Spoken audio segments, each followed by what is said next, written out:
ಬಿಜೆಪಿಯವರು ಇದರಲ್ಲ ಸುಳ್ಳು ಅಪಪ್ರಚಾರ ಮಾಡೋದು. ಈಗ ಮತ್ತೆ ಸ್ವಾಮಿ ಹೇಳಿದ್ರಲ್ಲ, ಗೊಬ್ಬರದ ಅಭಾವ ಇಲ್ಲ, ಆದ್ರೆ ಎಷ್ಟು ಗೊಬ್ಬರ ಬೇಕೋ ಅಷ್ಟು ಗೊಬ್ಬರನ ಕೇಂದ್ರ ಸರ್ಕಾರದಿಂದ ಕೊಡ್ಲಿಕ್ಕೆ ಆಗಿಲ್ಲ. 6,82,000 ಲಕ್ಷ ಟನ್ ಅನ್ನ ನಮಗೆ ಕೊಡಬೇಕಾಗಿತ್ತು. ಆದರೆ ಅವರು ಕೊಟ್ಟಿರ್ತಕ್ಕಂಥದ್ದು ಕೇಂದ್ರ ಸರ್ಕಾರ ಕೇವಲ 5,27,000 ಮೆಟ್ರಿಕ್ ಟನ್ ಗೊಬ್ಬರ. ನಾನು ಪತ್ರ ಬರೆದಿದ್ದೀನಿ ರೈತರಿಗೆ. ಈ ಸಾರಿ ಮುಂಗಾರು ಮಳೆ ಮೊದಲೇ ಬಿದ್ದ್ಬಿಟ್ಟಿದೆ, ಜಾಸ್ತಿ ಬಿತ್ತನೆ ಮಾಡಿದ್ದಾರೆ ರೈತರು, ಗೊಬ್ಬರ ಬೇಕಾಗ್ತದೆ, ಸರಬರಾಜು ಮಾಡಿ ಅಂತ ಹೇಳಿ ಅವರು ಪತ್ರ ಬರೆದಿದ್ದಾರೆ, ನಾನು ಪತ್ರ ಬರೆದಿದ್ದೀನಿ. ಅದಕ್ಕೋಸ್ಕರ ರಾಜಕೀಯವಾಗಿ ಉಪಯೋಗಿಸ್ಕೊಳ್ತಕ್ಕಂಥದ್ದು.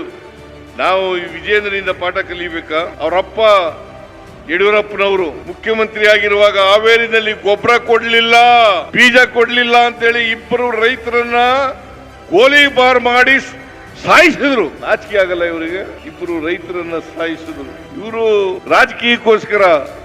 ಮತ್ತೆ ಹರಿಯಾಣ, ಮಧ್ಯಪ್ರದೇಶದಲ್ಲಿ ಇವ್ರದೇ ಪಕ್ಷದ ಸರ್ಕಾರ ಇದೆ, ಅಲ್ಲಿ ಗೊಬ್ಬರ ಇಲ್ಲ, ಯೂರಿಯಾ ಇಲ್ಲ, DAP ಇಲ್ಲ. ನಾಚಿಕೆ ಆಗಲ್ಲ ನಿಮಗೆ? ಇದು ರಾಜ್ಯ ಸರ್ಕಾರ ತಯಾರು ಮಾಡೋದಲ್ಲ ಗೊಬ್ಬರನ, ಮತ್ತೆ ನಾವು ಕೊಡೋದಲ್ಲ ಗೊಬ್ಬರನ.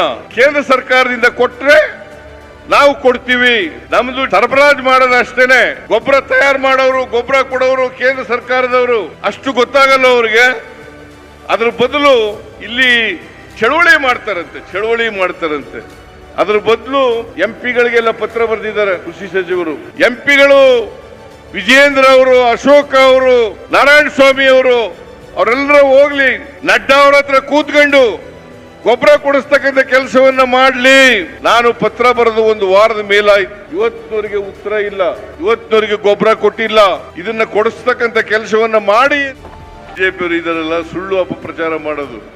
ಈಗ ಮತ್ತೆ ಸ್ವಾಮಿ ಹೇಳಿದ್ರಲ್ಲ, ಗೊಬ್ಬರದ ಅಭಾವ ಇಲ್ಲ, ಆದ್ರೆ ಎಷ್ಟು ಗೊಬ್ಬರ ಬೇಕೋ ಅಷ್ಟು ಗೊಬ್ಬರನ ಕೇಂದ್ರ ಸರ್ಕಾರದಿಂದ ಕೊಡ್ಲಿಕ್ಕೆ ಆಗಿಲ್ಲ. 6,82,000 ಲಕ್ಷ ಟನ್ ಅನ್ನ ನಮಗೆ ಕೊಡಬೇಕಾಗಿತ್ತು. ಆದರೆ ಅವರು ಕೊಟ್ಟಿರ್ತಕ್ಕಂಥದ್ದು ಕೇಂದ್ರ ಸರ್ಕಾರ ಕೇವಲ 5,27,000 ಮೆಟ್ರಿಕ್ ಟನ್ ಗೊಬ್ಬರ. ನಾನು ಪತ್ರ ಬರೆದಿದ್ದೀನಿ ರೈತರಿಗೆ. ಈ ಸಾರಿ ಮುಂಗಾರು ಮಳೆ ಮೊದಲೇ ಬಿದ್ದ್ಬಿಟ್ಟಿದೆ, ಜಾಸ್ತಿ ಬಿತ್ತನೆ ಮಾಡಿದ್ದಾರೆ ರೈತರು, ಗೊಬ್ಬರ ಬೇಕಾಗ್ತದೆ, ಸರಬರಾಜು ಮಾಡಿ ಅಂತ ಹೇಳಿ ಅವರು ಪತ್ರ ಬರೆದಿದ್ದಾರೆ, ನಾನು ಪತ್ರ ಬರೆದಿದ್ದೀನಿ. ಅದಕ್ಕೋಸ್ಕರ ರಾಜಕೀಯವಾಗಿ ಉಪಯೋಗಿಸ್ಕೊಳ್ತಕ್ಕಂಥದ್ದು.